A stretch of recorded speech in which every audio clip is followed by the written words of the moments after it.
நேயர்கள் அனைவருக்கும் வணக்கம். இரவின் ஆழ்ந்த அமைதி, எங்கும் சாந்தம். நீங்கள் ஆழ்ந்த உறக்கத்தில் இருக்கின்றீர்கள்.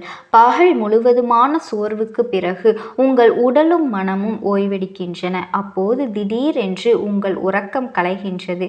கண்களை கசக்கியபடி எழுகின்றீர்கள். ஒருவித அறியாத அமைதியின்மையை உணர்கின்றீர்கள்.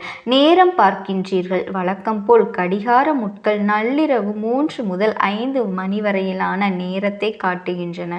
உங்கள் உறக்கம் களைவதற்கான காரணம், நீங்கள் சிறுநீர் கழிக்க வேண்டும் என்ற உணர்வு உங்களுக்கு ஏற்படும். ஒவ்வொரு இரவும் அந்த அனுபவத்தை நீங்கள் கடந்து வந்திருக்கின்றீர்கள்.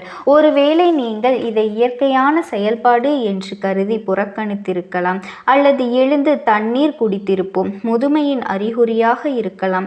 நீங்கள் நினைக்கலாம், ஆனால் ஒரு கணம் நின்று யோசித்திருக்கின்றீர்களா?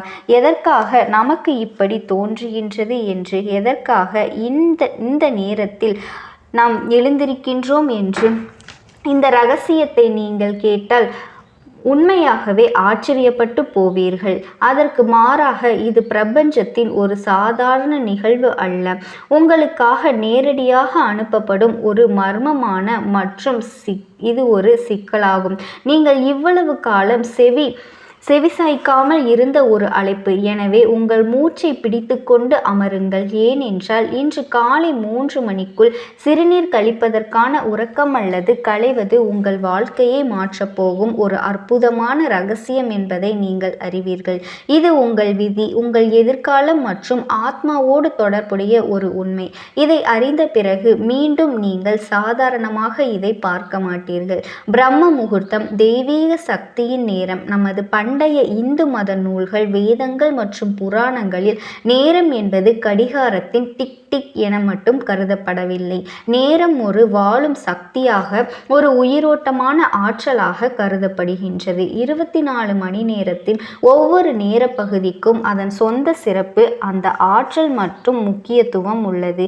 இந்த எல்லா நேர பகுதிகளிலும் மிகவும் சக்தி வாய்ந்த, மர்மமான மற்றும் புனிதமான நேரம் எது என்றால் அது பிரம்ம முகூர்த்தம் தான்.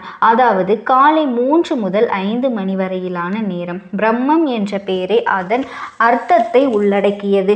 பிரம்மம் என்றால் படைப்பவர் அல்லது பராத்மா, மற்றும் முகூர்த்தம் என்றால், அதாவது இது பரமாத்மாவின் நேரம், சிருஷ்டியை உருவாக்கும் ஆற்றல், உச்சத்தில் இருக்கும் நேரம், இரவின் இருள் நீங்கி பகலின் ஒளிவர தயாராகும் நேரம். இது ஒரு சந்திப்பு காலம். முழுமையாக இரவும் இல்லாமல் பகலும் இல்லாமல் இருக்கும் மாயாஜால கணம். இந்த புனிதமான நேரத்தில் அனைத்து தெய்வங்களும், ரிஷி முனிவர்களின் சித்த ஆத்மாக்களும் சூட்சம வடிவில் பூமியில் சஞ்சரிக்கின்றார்கள். இந்த நேரத்தில் பிரபஞ்சத்தின் அனைத்து நேர்மறை ஆற்றல்களும் பூமிக்கு மிக அருகில் இருக்கும். வளிமண்டலத்தில் ஒரு அற்புதமான அமைதி, விவரிக்க முடியாத தூய்மை மற்றும் ஒரு ஆழமான தெய்வீகம் நிறைந்திருக்கும். இந்த நேரத்தில் சத்துவ குணம் அந்த உச்சத்தில் இருக்கும். இந்த நேரத்தின் காற்றில் கூட ஒரு தனி புத்துணர்ச்சி மற்றும் குளிர்ச்சி இருப்பதை நீங்கள் உணர்ந்திருப்பீர்கள். பறவைகளின் ஒலி கூட இந்த நேரத்திற்கு பிறகுதான் தொடங்குகின்றது. இந்த தெய்வீக நேரத்தை வரவேற்பது போல சிறுநீர் கழிக்க முந்துதல் ஒரு தெய்வீக அலாரம். இப்போது இதற்கு உங்கள் உறக்கம் களைவதற்கும் சிறுநீர் கழிப்பதற்கும் என்ன தொடர்பு என்று நீங்கள் யோசிப்பீர்கள். தொடர்பு மிகவும் ஆழமானது, உங்கள் கற்பனைக்கு அப்பாற்பட்டது. பிரபஞ்சத்தின் மிக உயர்ந்த ஆற்றல் இங்கே. தெய்வீக சக்தி உங்களை தொடர்பு கொள்ள விரும்பின போது, உங்களுக்கு ஏதேனும் செய்தியை தர விரும்பிய போது, அது நேரடியான வழியை பயன்படுத்துவதில்லை. உங்களை எழுப்ப, அதன் இருப்பை உணர வைக்கவும் உங்கள் உடலையே ஒரு ஊடகமாக பயன்படுத்துகின்றது. நீங்கள் சிறுநீர் கழிக்கும் தீவிரமான உணர்வை உருவாக்குகின்றது. அந்த தெய்வீக சக்தி உங்களை ஆழ்ந்த உறக்கத்திலிருந்து எழுப்ப எளிய மற்றும் இயற்கையான வழி. இது ஒரு நோய் அல்ல, இது ஒரு பிரச்சனை அல்ல. தெய்வீக அலார கடிகாரம். ஒரு தெய்வீக மணி. எழுந்திரு, விழித்திரு, நான் உன்னிடம் ஏதோ சொல்ல விரும்புகின்றேன் என்று உங்களுக்கு அடிக்கின்றது. நீங்கள் ஒரு உடல் தேவை என்று மட்டும் கருதி கழிவறைக்கு சென்று மீண்டும் உறங்க செல்வது உண்மையில் நீங்கள் ஒவ்வொரு இரவும் இழக்கும் ஒரு பொன்னான வாய்ப்பு. இது பரமாத்மா உங்களுக்காக நிர்ணயித்த ஒரு சந்திப்பு நேரம். அந்த சந்திப்பை நீங்கள் அறியாமலேயே நிராகரித்து விட்டு மீண்டும் உறக்க உலகிற்கு திரும்பி விரும்புகின்றீர்கள்? ஏன் நீங்கள் மட்டும்? இப்போது கேள்வி என்னவென்றால், பிரபஞ்சத்தின் மிக உயர்ந்த ஆற்றல், இது தெய்வீக சக்தி உங்களை தொடர்பு கொள்ள விரும்பும்போது, உங்களுக்கு ஏதேனும் ஒரு செய்தியை தர விரும்பும்போது நேரடியான வழிகளை பயன்படுத்துவதில்லை. ஏன் உங்கள் உடலையே ஒரு ஊடகமாக பயன்படுத்துகின்றது? முதலாவதாக, உங்கள் ஆத்மா விழித்தெழும் நிலையில் உள்ளது. உங்கள் இந்த பிறவியின் அல்லது முற்பிறவிகளின் புண்ணிய கர்மாக்கள், உங்கள் சாதனைகள், உங்கள் பிரார்த்தனைகள் இப்போது பலனளிக்கின்றன. உங்கள் உணர்வு இப்போது அந்த நிலையை அடைந்து வருகின்றது, அங்கு தெய்வீக சக்திகள் உங்களை நேரடியாக தொடர்பு கொள்ள முடியும். பிரபஞ்சம் அடுத்த பயணத்திற்காக தயார் செய்யப்பட்டு தேர்ந்தெடுக்கப்பட்ட ஆன்மாக்களில் நீங்களும் ஒருவர். உங்கள் உறக்கம் இந்த மாதிரி களைவது உங்களுக்குள் ஆன்மீக ஆற்றலின் ஓட்டம் அதிகரித்து வருவது என்பதற்கான ஆதாரம். உங்கள் ஆத்மா உறக்கத்திலிருந்து விழித்து பரமாத்மாவின் உணர்வில் விழித்தெழ ஆசைப்படுகின்றது. உண்மையான நோக்கம் அந்த பிரம்ம முகூர்த்தத்தில் எழுப்பி அந்த பிரபஞ்ச ஆற்றலோடு இணைப்பதுதான். இரண்டாவது முக்கியமான காரணம் உங்கள் பித்ருக்களுடன் தொடர்புடையது. இந்து மதத்தில் பித்ருக்களுக்கும் தெய்வங்களுக்கும் சமமான இடம் கொடுக்கப்பட்டுள்ளது.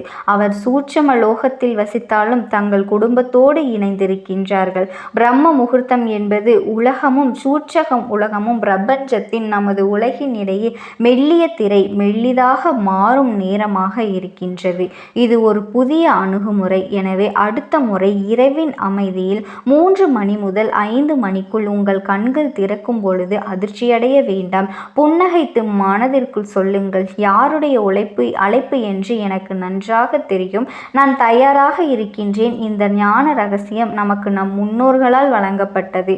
இது நமது மத நூல்களில் மறைந்திருக்கும் புதையல். இன்று அந்த புதையலிலிருந்து ஒரு சிறிய முத்துவை எடுத்து உங்கள் முன் வைத்துள்ளோம். நமது கலாச்சாரத்திலும் நமது மரபுகளிலும் மறைந்திருக்கும் இது போன்ற எண்ணற்ற ரகசியங்கள் உள்ளன. இந்த தகவல் உங்கள் மனதை தொட்டிருந்தால், வாழ்க்கையில் ஒரு பெரிய என் பதிலை பெற்றுவிட்டீர்கள் என்று உணர்ந்திருந்தால், இந்த ஞான ஒளியை உங்களுக்குள் வைத்து கொள்ள வேண்டாம். உங்களுக்கு தெரிந்தவர்களுக்கும் இது போன்ற ஆழமான மற்றும் வாழ்க்கையை மாற்றும் ரகசியங்களை தொடர்ந்து நீங்கள் பார்க்க வேண்டும் என்றால் நமது சேனலை தொடர்ந்து பார்த்து கொண்டே இருக்கவும்.